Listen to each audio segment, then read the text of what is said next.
Close your eyes and imagine it's 1850. You're standing on the top of Dudley Castle Hill. To the south, the north, the east and the west, you don't see green fields. You see a forest of brick stacks, thousands of them, vomiting thick, yellow, black smoke into a sky that hasn't been blued 40 years. At night, the horizon doesn't go dark.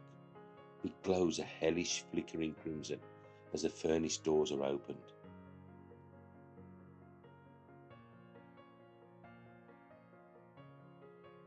American author Elihu Burritt called it black by day and red by night, and he wasn't exaggerating. This was the Black Country. It wasn't just a place where things were made, it was the epicenter of a global earthquake that changed how every human being on earth lived their lives. Today, we're going to spend several minutes exploring the soot, the soul, and the sheer audacity of the region that forged the modern world.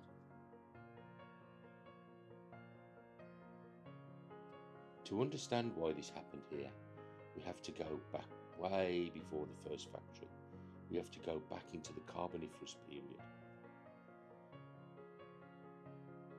Most industrial areas have a thing.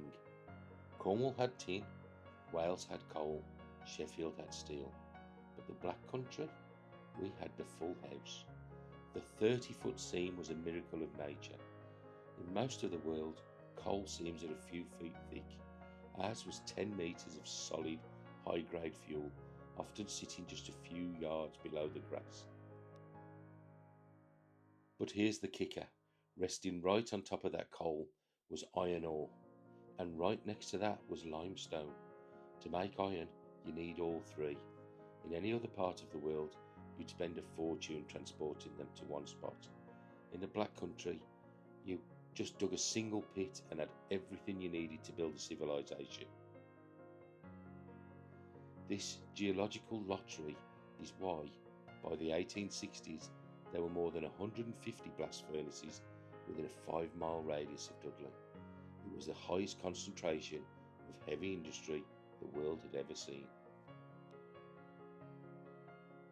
Now you've got the coal and you're making the iron, but how do you move a 10-ton anchor or 1,000 miles of chain? You couldn't just use the roads. They were just mud tracks. The answer was the silver highways. The Black Country Canal network is one of the most complex in the world. These weren't just pretty walkways for ducks back then. They were the veins and arteries of the empire. Think about the engineering involved. Places like the Dudley Tunnel, nearly 2 miles of pitch black darkness where leggers had to lie on their backs on top of their boats and literally walk their feet along the tunnel walls to push the cargo through.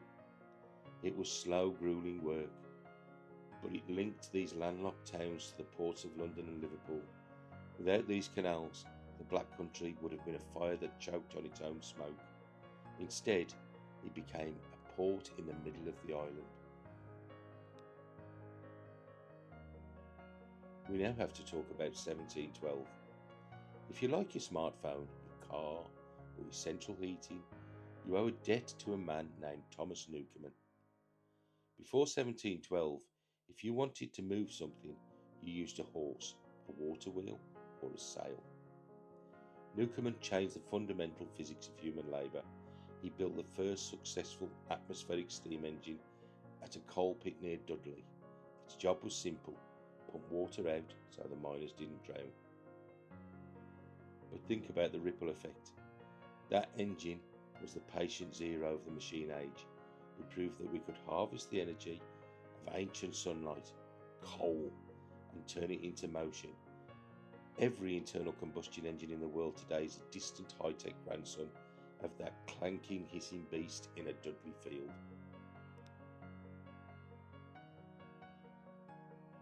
History books usually focus on the great men of industry, but the Black Country was built on the backs of women.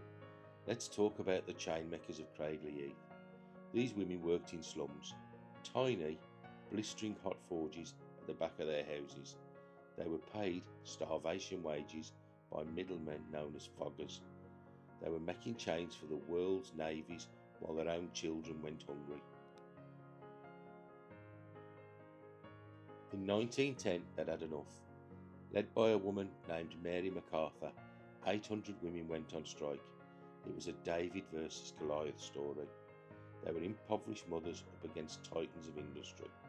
They stood their ground for 10 weeks in the freezing cold and scorching heat, and they won. They secured the first ever minimum wage for their trade. When we talk about the grit of this region, we're talking about those women. They weren't just forging iron, they were forging social justice.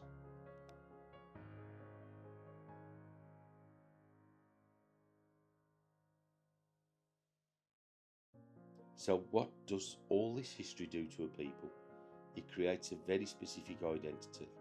We're often lumped in with Birmingham, the Brummies, but don't you dare say that to a man from Tipton or a woman from Wolverhampton. We are the Yam Yams. That name comes from our speech. We don't say you are, we say yo am.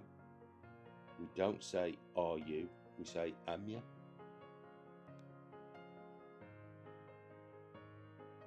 Our dialect is like a time capsule because the Black Country was so focused inward on its own industries for so long, we preserve words from Middle English that have died out everywhere else. When a Black Country local uses thee or thou, they aren't being fancy. They're speaking the language of their ancestors from the 1400s. It's a stubborn, proud tongue that refuses to be standardised.